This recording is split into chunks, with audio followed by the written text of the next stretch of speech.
With the US bombing 3 nuclear sites in Iran, relations between the two countries have arguably reached one of the lowest points in modern times. Though there has been a ceasefire called, there's clearly bad blood between America and Iran. This bad blood isn't new between the two countries, but there was a time when America and Iran weren't in conflict.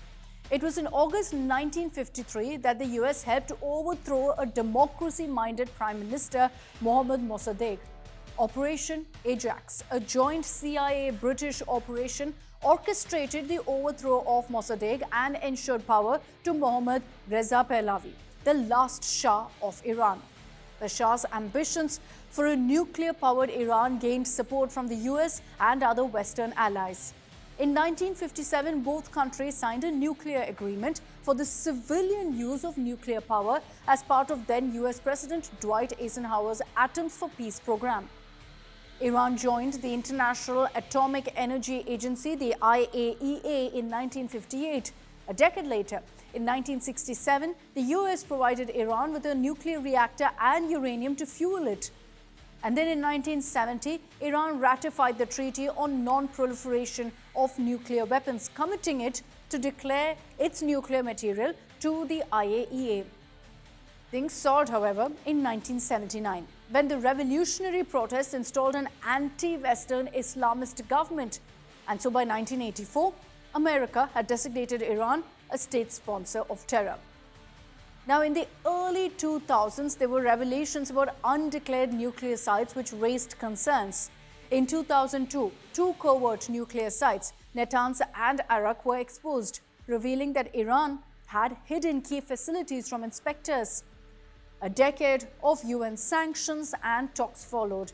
And after a decade of unsuccessful attempts to rein in Iran's nuclear ambitions, the Obama administration undertook a direct diplomatic approach. This was in 2013. 2 years of negotiations, initially bilaterally between America and Iran, and later with other nuclear powers, culminated in the Joint Comprehensive Plan of Action, often called the Iran Nuclear Deal.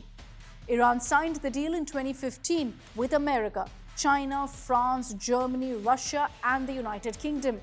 While it severely limited Iran's capacity to enrich uranium, in return, Iran was granted relief from international sanctions. But this deal unraveled a few years ago in 2018, when President Donald Trump withdrew from that agreement, labeling it a terrible, one-sided deal that benefited Iran much more than it did the US. The Iran deal was one of the worst and most one-sided transactions the United States has ever entered into.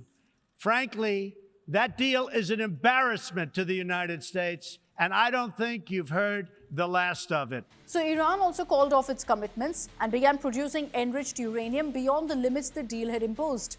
By 2023, it had reportedly reached close to weapons-grade levels of uranium enrichment, alarming watchdogs and reigniting fears of a regional crisis.